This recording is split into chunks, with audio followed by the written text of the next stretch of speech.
So I think using video and using this as a way to differentiate yourself to show that number one, you're not just a spammer they're on a list and they're just getting video after video. It's just Right. generic, but that you've taken the time to research them. Hello, and welcome to another episode of Mortgage Influencers, where we bring you professionals who share insight into the latest trends, tips, industry technology, and services to help you be a mortgage influencer in your mortgage business.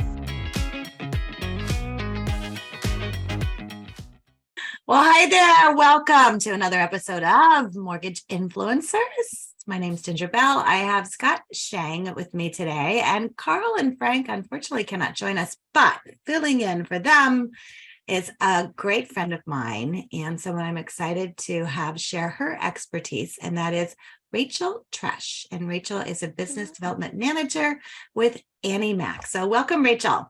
Hi, thank you so much for having me on. I'm so excited to be here and just get right into it. Lots to talk about. We are excited to have you on board. So one of the things, obviously, we talk about on our show is video. We, talk about more than video, but one of the things that I love that you do in your job is to really engage with video. And so, let's just hop right in there and say, what has been the toughest thing about getting involved with video and using it in your recruiting? And then after that, what's the easiest thing? So just tackle that right away, because I think that's a lot that people have the challenge of just getting started. So what's the toughest thing? I think you're right. I think people hear video and right away, I can't tell you how many people tell me, I could never do video. I have a face for radio. Literally those exact words.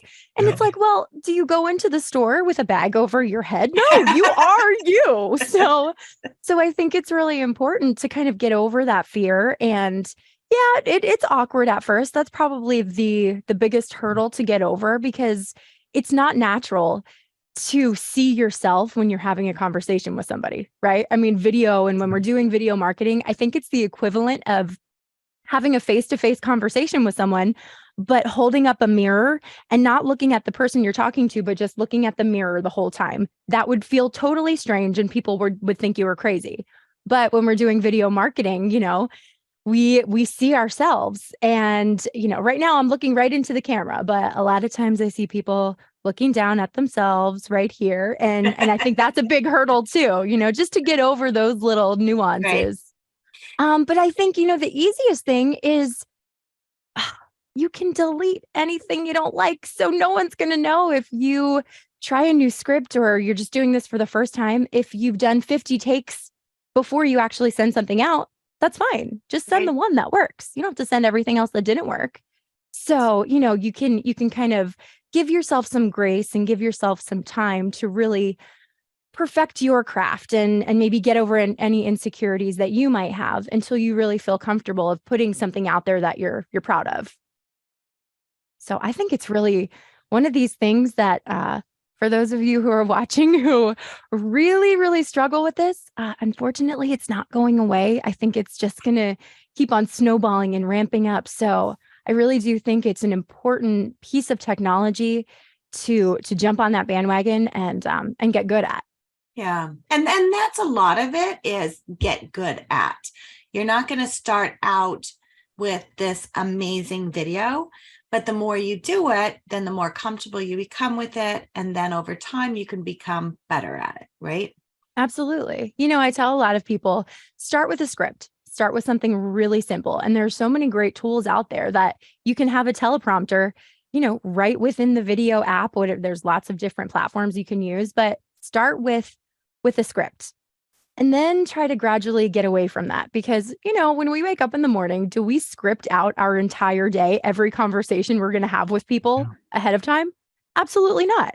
Right. So really, video is just a conversation. And just to remember that it doesn't need to be perfect. It doesn't need to, if you say, or it's okay. People are not perfect when they speak. So I think sometimes when things are too perfect or too commercial, there's a place for that, but But really, people want to be a fly on the wall. They want to Yeah. see who you really are, Authenticity. and Yeah.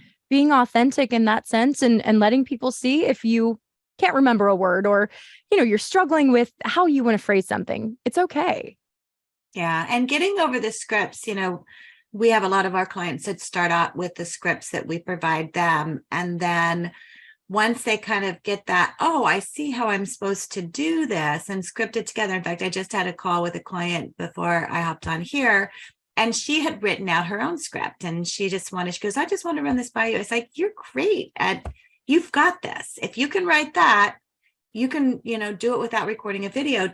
But I think having an idea, so even if you don't use a script, having an idea, because Scott, you're especially your new podcast that you're doing, and some of them you're doing solo, you can't script that whole thing out. No, and I struggle with this because everybody needs different things to get them over the hump. Right. But the reality is we talk to people about mortgages every single day, and we don't need a script. It's this mental hurdle. And this is also kind of why I don't really like you don't have to publish it part, because you're never going to like it. My cure is I just don't watch my videos. I do them, but just post it. I don't go back and watch it. And I also have this theory that I'm playing with that is moving, I think, from a hypothesis to a theory, is I don't know that we actually get better. I think we just stop caring what people think. And I almost believe that that's what it is, because it really gets to this point where you're not worrying about even though I will look and I'll be like, I'll have this crazy tuft of hair sticking out. And I'm like, oh my gosh, that looks like I just woke up. But it really is, I have a content creator community. We got a guy in there just getting started. And I absolutely love this guy to death, but he was rough. But he hasn't stopped, and he keeps cranking out videos like one a day, and they're getting better and better and better. And I'm seeing less and less edits, but he started off scripting, but he just went full bore and and now I'm seeing less and less edits. He's looking at the camera more because he's not having to worry about where his script is and things like that. And, yeah, it's so funny that it's like sports, right? It's like 99% mental and there's 1% physical. Like you got to get there, and you start worrying about your scripting and your publishing and your producing, but you don't even need that stuff anymore. 10 years ago, it was hard to do video. Right. It's easy today. Yeah, honestly, it's so easy. But back to your point, because you mentioned at the beginning, you said you didn't know if people could get better, but yet he is getting better. So yeah, I think you can get better. You just may never get as good as you want it to be. Well, I guess my point there is you're never going to be a Brad Pitt or you're never going to be a movie star. Yeah. Like there isn't that, you may not achieve that level, but no, you absolutely, you get better by removing fear. Right. And practice. Because it's already in you. You already have these conversations with people you're trying to recruit. You already have these conversations with people you're talking to about mortgages. But it's so funny, Rachel, you kind of said it, as soon as you get in front of a camera and you're expected to have that conversation in front of a mirror, only talking to yourself, everything goes haywire. All your synapses start blowing up and you're just like, this is crazy. Yeah.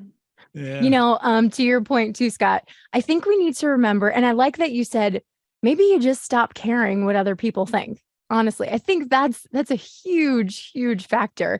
I like to think of that as like the swagger effect. Once you get your swagger and you're like, you know what? I'm the only me there is. I might as well just be the best version of myself. You do you. Yeah, you do you. And I love the analogy of, hey, is a palm tree ever going to be an oak tree? No, but you can be the best stinking palm tree there is, but you're never going to be an oak tree. The world already has a Brad Pitt. We don't need another one, but there's only one Scott Schang. So, you better be the best Scott Schang there is. Be that best palm tree. I love that. That's great advice. Let your palm fronds fly. Flag fly. Say that 5 times something fast. here. Mm-hmm. Oh my gosh. Okay, I want to kind of switch over to you don't talk to consumers. And so, a lot of you that may be watching this, may be branch managers, and not doing those videos for consumers. And so, that's the next thing. It's like, okay, what should you do a video about? Because, as a recruiter, having, you can't just be over there it's not like, an LO saying, we've got the best rates, come over here. It's like, they can't do that. Right. So as a recruiter, you're not talking about, programs or qualifications or money down or things like that. How are you doing your videos? What are you talking about? Well, it's so funny.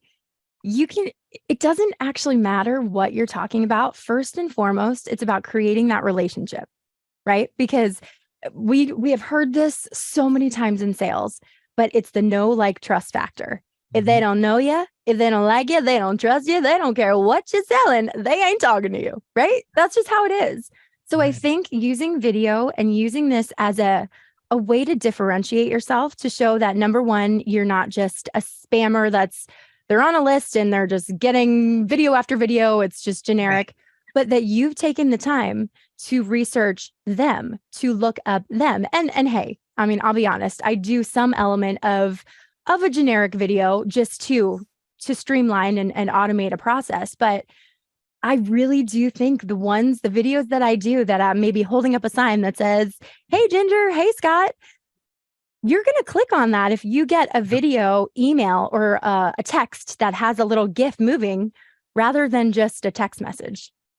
It makes it personal. Taking something that's one-dimensional, making it three-dimensional, and creating a connection where there is none to begin with is huge. Yeah. Well, it's funny that you say that too, because the psychology of that is insane.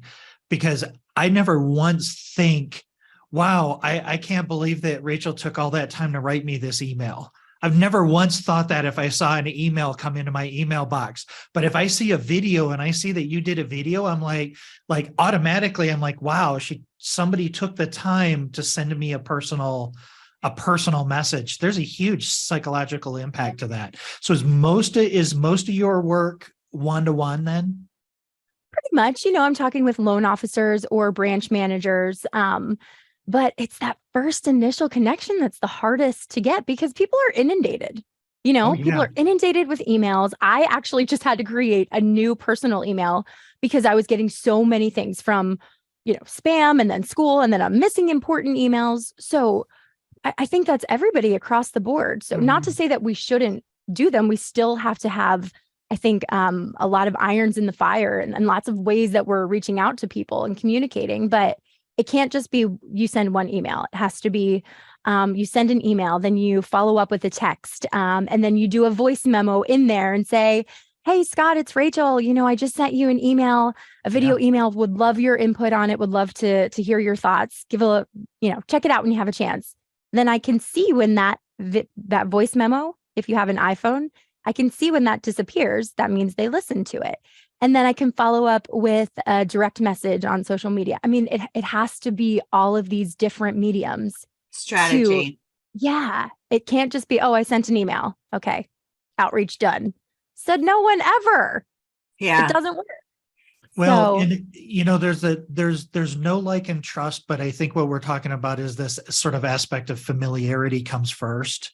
So it's like you have to be seen first, and then they start to see you, and then they become familiar with you. Then when you make that personal know, like, and trust video, and so that's top of funnel, middle funnel, right? Top of funnel is you're talking about the opportunity and people are seeing you talking about it. They opt in or they do something, they raise their hand, and then you make a personal connection. So it's sort of that first they have to know you exist.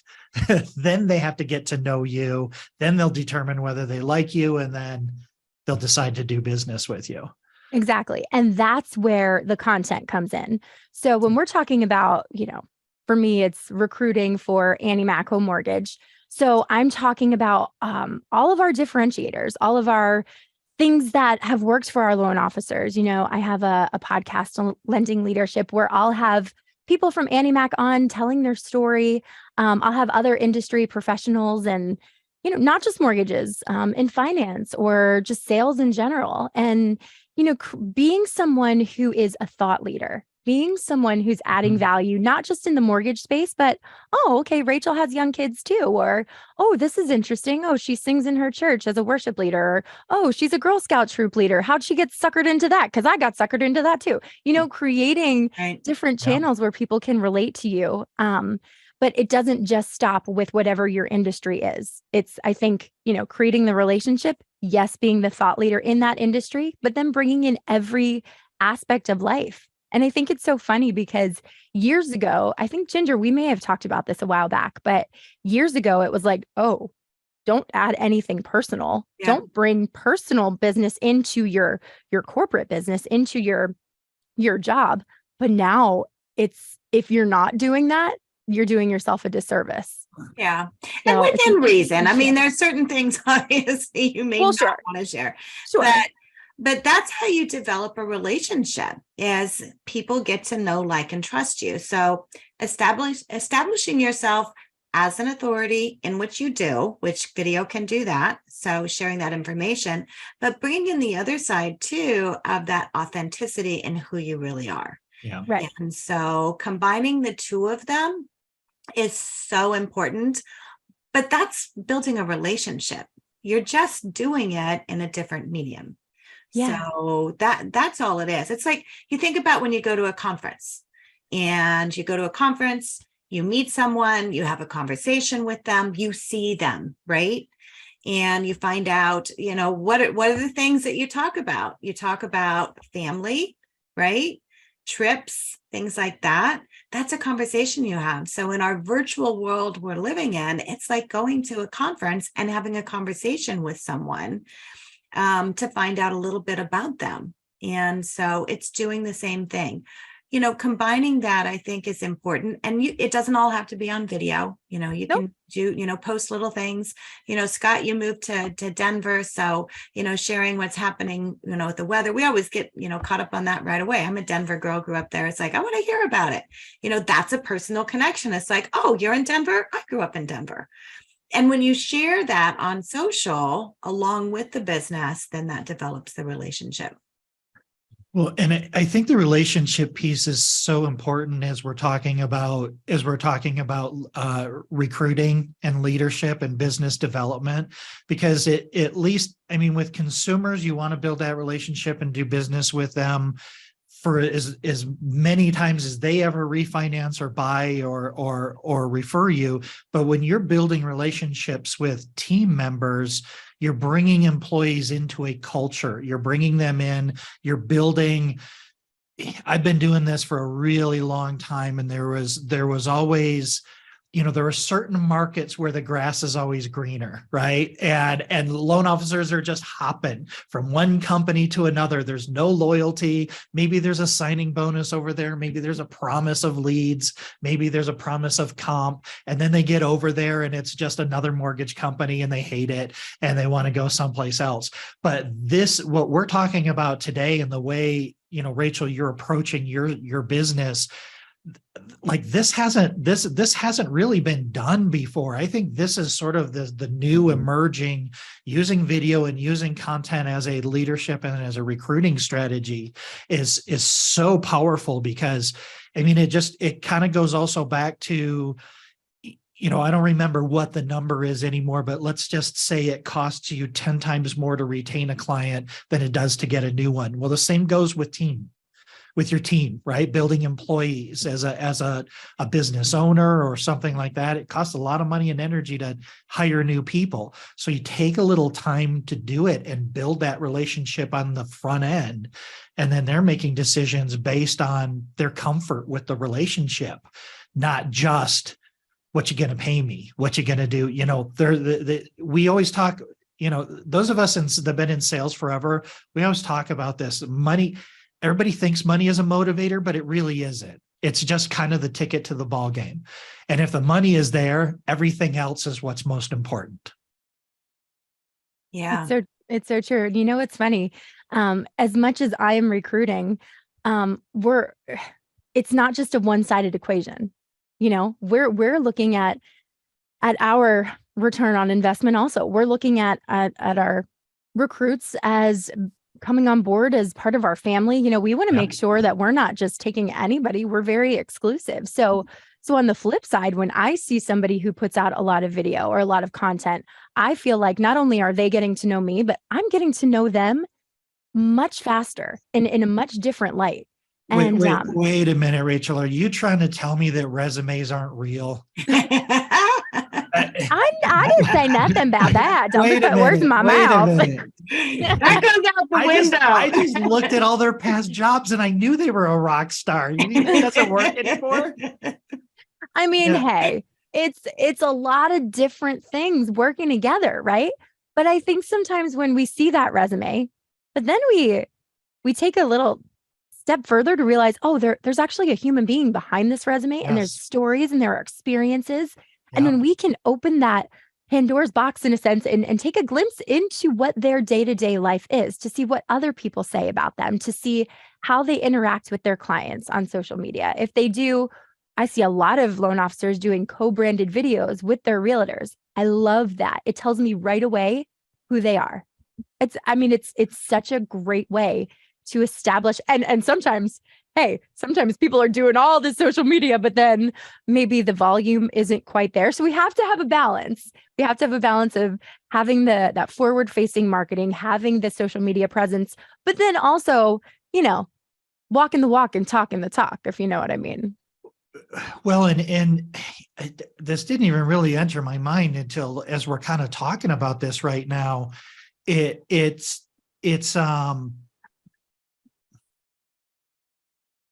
just lost my thought.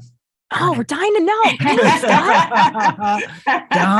Darn it. We'll I have like so 2 or 3 on things. So you guys keep going. I'll find it. Yeah. I'll find. No, that's what I was going to say. That's what I was going to say. So this is really, this is so cool and important. If you're a loan officer listening to this and you don't think, like, if you don't own your own company, how important is their history of creating content? Like, as a recruiter, you're looking at them and you're looking at their entire social history and you're looking at what videos they're publishing, because the fact that you're willing to do that is an asset that you want to bring into your culture.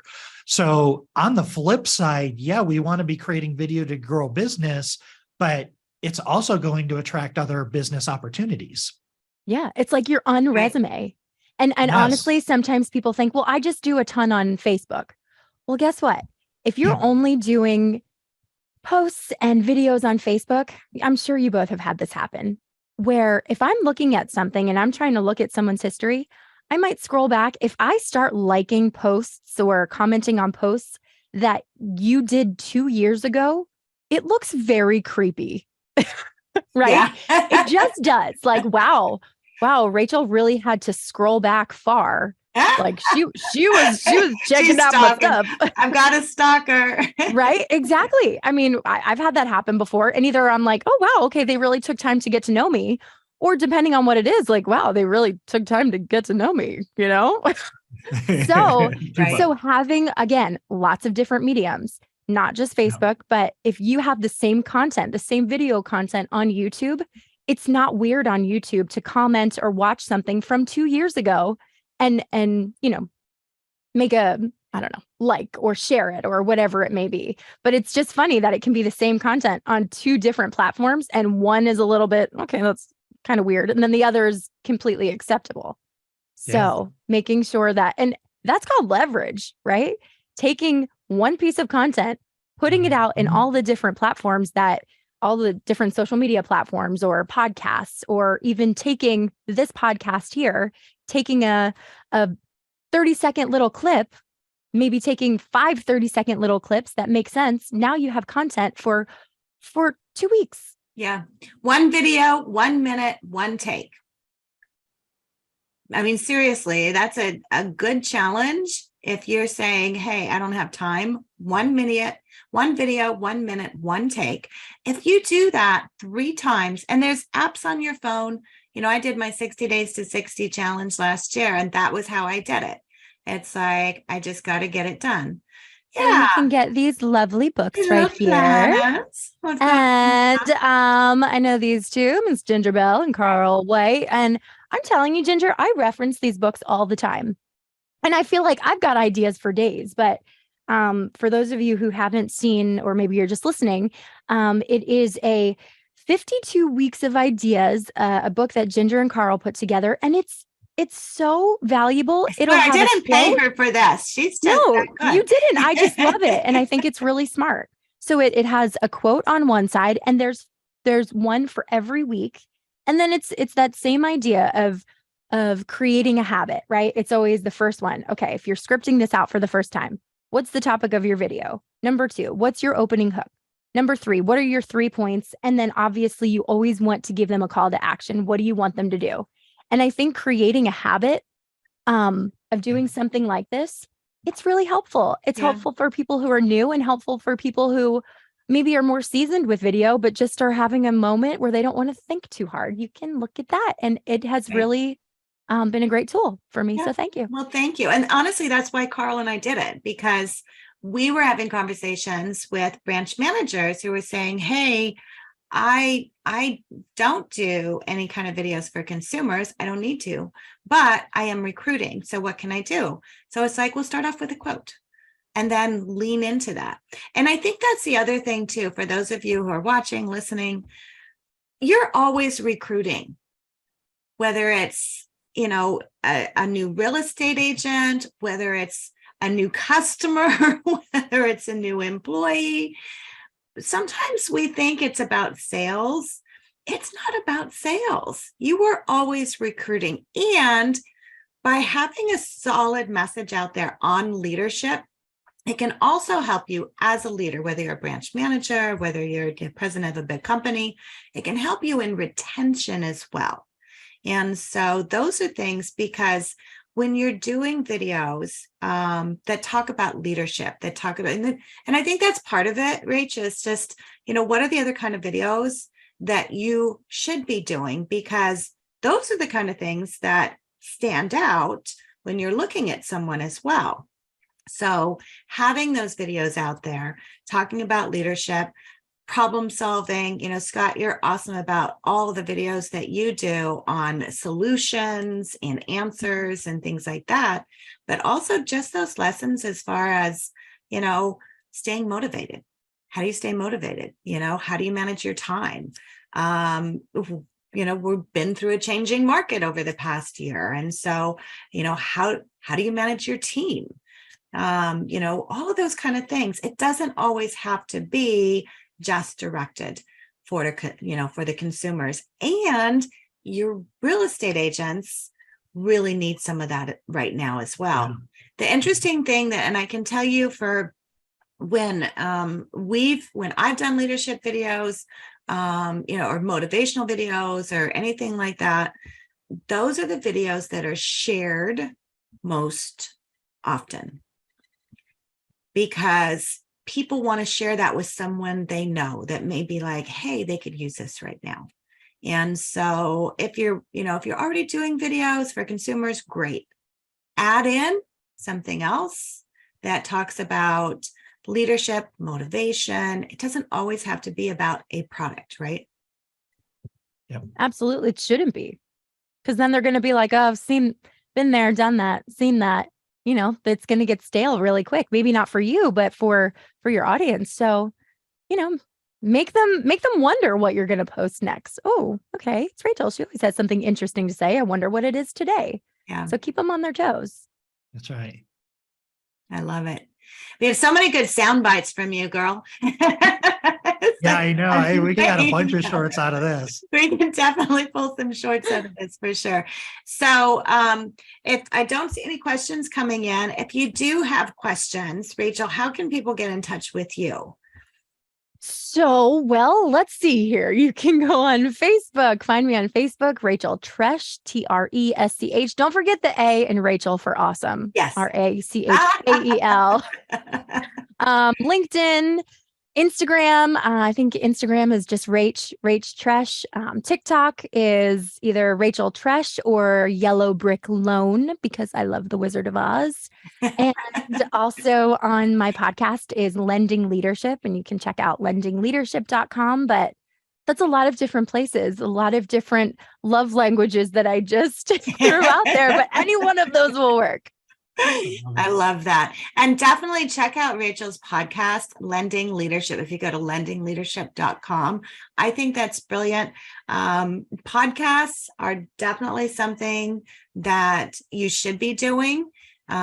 Rachel, you have yours. Scott, you have yours. I've done several. We've got this one.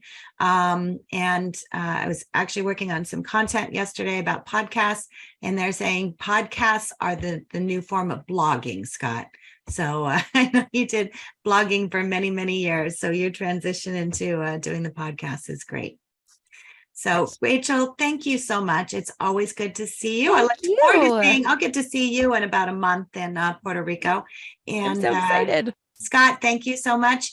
You guys make sure and tune in next week. We have Blaine Rada, who is the Senior National Training Director for ArchMI. And he wrote a book about a big journey he did, took a month off.